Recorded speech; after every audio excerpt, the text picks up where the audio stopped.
there. So we're going to Will Harrison, we're Studio Red now for another interview. Thank you. York Sport President. The York Sport President is the main point of contact for all university and college sport clubs. They coordinate and develop sport within USU and work to increase opportunities and participation. They help to shape the direction of sports and physical activity at the University of York, as well as running massive events such as Roses, College Varsity and Colours Ball. Will Harris interviewing Declan Thomas. I'm going to go straight into the first question. Why should you be our next sports president? What would you do differently to what Frankie has done over the past 2 years? Okay, hello. Yeah, I'm Dec. I'm also going to say a quick hello to my nan and granddad because they're watching on YouTube, so I thought I'd say hello to them and make them smile. So yeah, I'll answer the question. I think it's because I'm a realistic candidate. There's something I've put in my manifesto, is that I'm realistic. I'm not going to make any empty promises that I can't keep. For example, promising to drastically expand the sports facilities we have here over the next year. It's something which I know isn't possible, but it's something which I know the university is working on, and I'm going to be happy to help with that. I've also taken a lot of steps, what's right in my manifesto, to speak to people at York Sport, people at USU, to make sure that the promises I'm making are achievable. I don't want to make any promises that I know I'm not going to be able to achieve. So I sort of think that sets me apart from other candidates. Going on to sort of your first summary point of your manifesto, you talk about stuff to do with the environment, yes. And your leading point of that is replacing physical membership cards with digital variants. How would that work? Would it be a QR code? Would it be an app? Could you explain more? This is something which has really annoyed me, and the reason is I'll often find myself sat in a meeting. I used to be Constantine, VP of Sport. I'd often find myself sat in a meeting where we're discussing things we can do to improve sustainability within the college, within sport. And then the next point we'll get onto is how many sports memberships have we sold and how many cards have we distributed. And I'll think to myself, why do we have physical cards? And I've spoke with people at USU, and I've realised that the cards, they aren't really necessary. And there is a way that we can change it. There is a way we can implement it. Some suggestions have been the URY app. There's been discussions about getting it put on there. If not, if I'm honest, I think the system we have at the moment, outside of the physical cards, is just a digital system where we check that people have purchased one through the USU website, and that works perfectly fine. So it's a bit of an unnecessary waste, if you ask me. Moving on to another thing you wrote in the environmental section, you talk about wanting to help reduce emissions from travel to fixtures and whatnot. How would this work, and how would you ensure that students wouldn't have to be affected by additional costs, if there were any, to go to less carbon emissive ways of travelling? So this is something else I've spoken with people at USU about.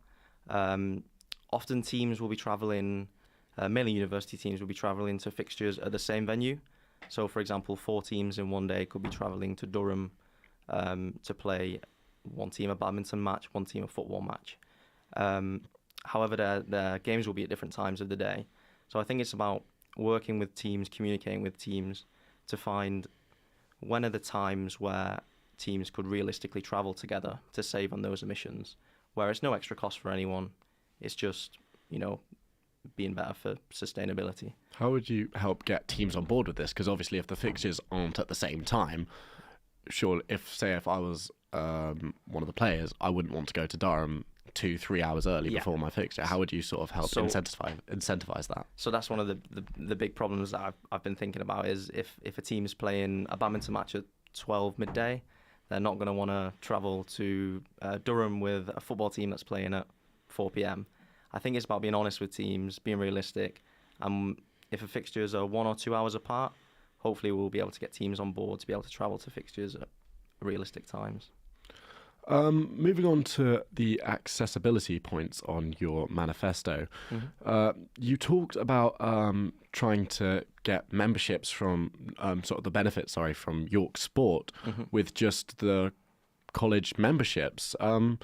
As you know from your time as Vice President of Constantine Sport, you know that the college fee is a lot smaller than the AU fee.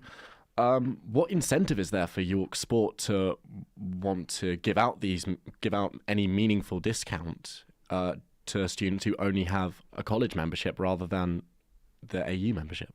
Yeah, so I completely get that. The initial point is it's kind of my main point is to reinvent the benefits.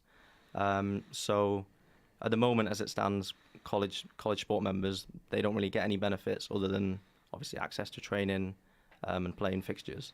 So I wanted to sort of replicate the AU benefits in a similar way, and also change those benefits slightly because not many teams sort of utilize those. So I want to make more useful benefits. I'm not sure what those look like yet, but it's something I'm quite excited and looking forward to working on. In terms of your point about York Sport, how they're going to get on board with it, it's a question that I know I got asked quite a lot last year. And I think I'd probably say that I've already spoken to them to make sure, as I said before, that it's a realistic thing that I can achieve. But it's about getting more students to them to utilise their gym facilities and access their gym facilities, but also making sure that students feel like they're getting a benefit from their college sport membership. Thing is, at the moment, there's already like a freshers discount for the gym. How would you be able to convince York Sport to give even more of a discount for people just for having a college membership, considering that it's currently £18 a term for college sport, and the yearly fee for York Sport, the service, is around £260 a year? That seems like a very mismatched number. How would you sort of convince York Sport that it's worth giving out the benefits? So we're sort of saying, you're paying £18, but you might get sort of a 10% discount. I know Frankie's done an amazing job at organising the 20% discount at the moment for AU member fee payers. But I also want to make sure that people are aware that university sport it's a lot more expensive than college sport. So the gym discount should hopefully be reflective of that. So college sport members might only, for example, get a 10% reduction in their gym memberships, whereas university payers at the moment, as it stands, get a 20% reduction. Surely the only way of being able to do this would be to increase college membership further than it already has been increased recently from £18 a year now to £18 a term, in order to sort of build up this sort of incentive for York Sport to be able to give the benefits. I don't see sort of how you can incentivize York Sport and get the benefits without having more money to offer to York Sport, because otherwise what's the point of them? What's the point of the York Sport cooperating if they're not getting anything out of it themselves? Yeah, so the money from the college sport fees, that goes towards training and costs for the college, whereas the gym, York Sport, with the gym, they'll still be getting the membership fees from the students. It's just they'll be more incentivized because it'll be slightly reduced. So hopefully they should get more footfall, more gym members, and that way they'll be making more money. Okay, moving on to your last point. It's about charity. There's already like so much going on for charity around the York Sport scene. Looking at Movember with certain sort of clubs raising four-figure sums. Is this system like not enough at the moment? Yeah, so I think there's loads of charity work goes on, and nobody's going to sit in my position and tell you that it's not amazing. It's great. It's just I think as a university we could promote it a lot better. So, for example, I'm playing tomorrow in a Law Society charity match. The only promotion that's been sort of given for that is from the Law Society themselves. I think as USU and as a university we can help promote those charities, and also the things that the charities are doing. Often we'll say, this is a charity we're linked with, but not give enough background as to why we're linked with them and what good things they do. Obviously, in the middle of a student living crisis, not everyone has loads of cash or money to give to charity more than they do already. How would you sort of make sure there's no element of shame in not being able to give to charity, or would it? Yeah, that's a very good point, because often teams will incentivize people to give to charity just by playing. So often you might find yourself turning up to a game and there's a fee of £3 to sort of play in the fixture, and that money will go directly to charity.